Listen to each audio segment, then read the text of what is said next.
أهلا وسهلا بكم جميعا في قناة كل يوم سر. معكم أختكم توتا. اليوم سأقدم لكم الجزء الثاني لوصفة التبييض التي وضعت الجزء الأول منها قبل حوالي 4 أيام.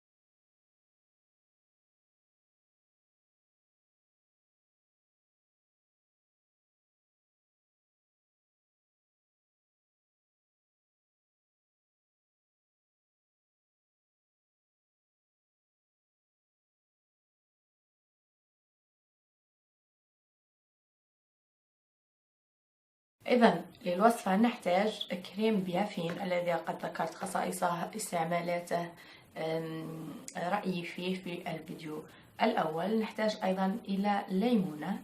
يمكنكم مضاعفة الكمية، وإنما فقط أردت أن أعطيكم موازين محددة.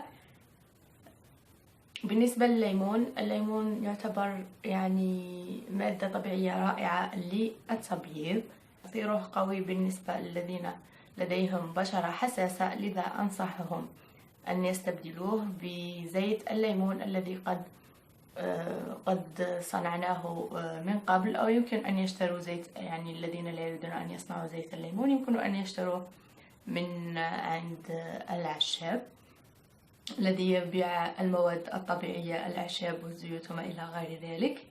والذين يريدون أن يصنعوا الزيت سأضع لكم رابط الطريقة في صندوق الوصف مع الجزء الأول لوصفة التبييض الذي تكلمت عنه عن بيافين. بالنسبة للذين سيستعملون هذه الوصفة أو أي وصفة طبيعية، دائما أنصحكم بأن تجربوا الوصفة في مكان آخر غير الوجه.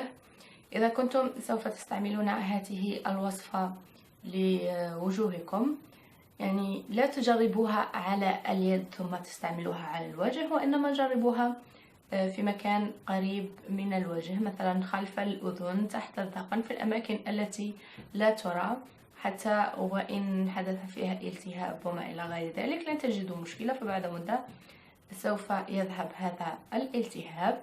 أريد أيضا أن أقول بيافين ليس مبيض، ليس مادة للتبييض، وإنما هو مادة لحماية البشرة وكذلك إعادة الخلايا الميتة. هذه الوصفة تنفع أكثر للسويداد الذي يوجد تحت الإبطين والذي يوجد في المناطق الحساسة. تنفع أيضا للآثار التي تكون بعد الجرح، تكون سوداء. تنفع لآثار حب الشباب أيضا. بالنسبة للنمش، تعمل هذه الوصفة أيضا تزيله، لكن بمدة أطول من إزالة سواد المناطق الحساسة وآثار الشمس وما إلى غير ذلك.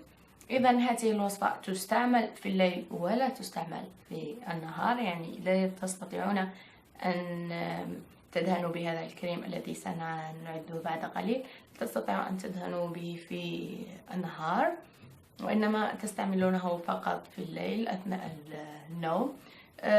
بالنسبة لرائحته، رائحته جد زكية، لن تجدوا مشكلة في الرائحة وما إلى غير ذلك. ننتقل الآن إلى إعداد هذه الوصفة.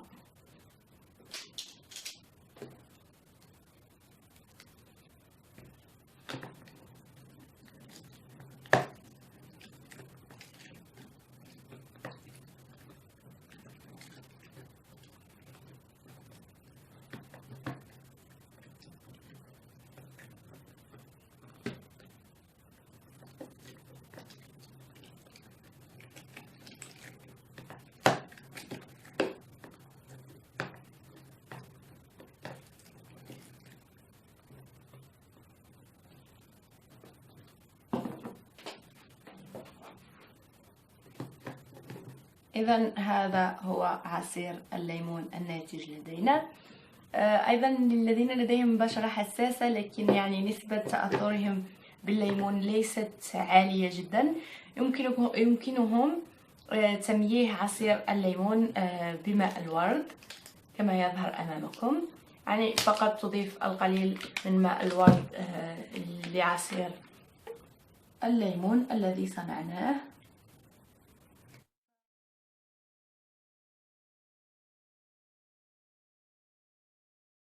الورد يعتبر من المبيضات الطبيعية التي تنفع جدا ذوي البشرة الحساسة، إذ لا يحتوي على أي نوع من الحموضة، كما أن ال pH الخاص به معتدل، لذلك يمكنهم استعمال ماء الورد يعني.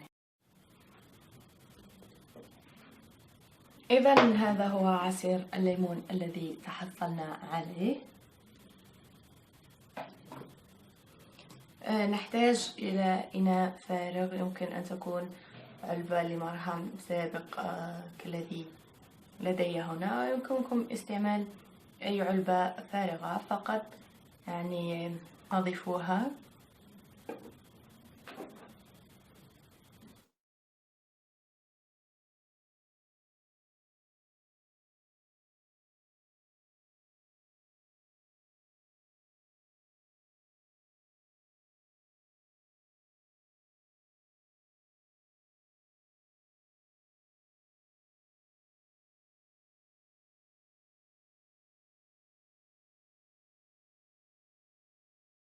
عصير الليمون المختلط بماء الورد، يمكنكم استغناء عن ماء الورد. طبعا هذه فقط الكيفية. الذين لديهم بشرة حساسة مثلي، ليست حساسة جدا وإنما بنسبة يعني حوالي 30%، لقد ميهت عصير الليمون بقليل من ماء الورد.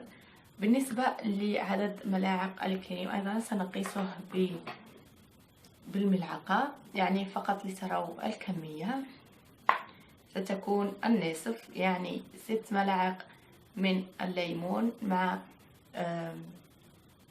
3 ملاعق من كريم بيافين.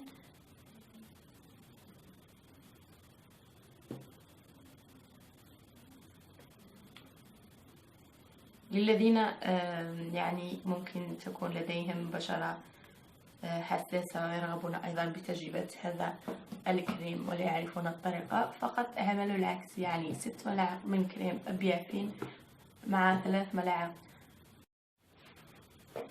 إذا هذا هو شكل الكريم بعد أن خلطت جيدا بملعقة صغيرة، لأن التي كنت أخلط بها كبيرة جدا. هو نوعا ما سائل كما يظهر أمامكم. بالنسبة لمكان الاحتفاظ بالوصفة، أفضل أن تحتفظ الوصفة في مكان بارد جدا أو في الثلاجة، لأن كل الوصفات التي بها ماء أو عصير أو يعني نسبة من الماء، طبعا في العصير يوجد ماء، قابلة لأن تكون وسط لتكاثر الفطريات والبكتيريا، لذلك دائما أفضل أن توضع في الثلاجة. يستعمل هذا الكريم كل ليلة بعد غسل المنطقة المراد تبييضها بالماء والصابون. أفضل الصابون الطبيعي الخالي من كل الإضافات الكيميائية، لكن إذا كان لديكم صابون معين تستعملونه لغسل هذه المناطق استعملوه، فأنتم أولى وأدرى بطبيعة بشرتكم. بالنسبة لمدة ظهور نتائج هذه الخلطة، طبعا هذه الخلطة وكأي خلطة طبيعية أو كأي كريم موجود في الصيدليات تعتمد نسبيا على عدة عوامل. أول عامل هو المدة التي حصل فيها الاسوداد، أي عمر الاسوداد، يعني الذين لديهم اسوداد منذ 20 سنة ليس كالذين لديهم اسوداد منذ 2 سنين. كذلك لطبيعة البشرة، فتوجد بشرة سريعة التأقلم مع هذه المواد، يعني تكون لديها القدرة العالية على الامتصاص، يعني تمتص المادة الطبيعية أو المرهم أو أي شيء يوضع فوقها. وتتأثر به. توجد هناك بشرة صعبة يعني كذلك توجد نوع آخر من البشرة الذي لديه مدة طويلة للتأقلم مع هذه المواد وامتصاصها، لذلك نوعا ما تكون أطول من البشرة الأخرى. أتمنى أن الوصفة قد نالت إعجابكم. شاركوني بتعليقاتكم، بآرائكم، بتجاربكم. أترككم الآن إلى فيديو آخر إن شاء الله. بالنسبة للوصفة، تحفظ هذه الوصفة في الثلاجة، أو إذا كنتم يعني في منطقة بها درجة برودة عالية يعني يمكنكم الاحتفاظ بها في الغرفة، لكنني لا أفضل دائما. بالنسبة لمكان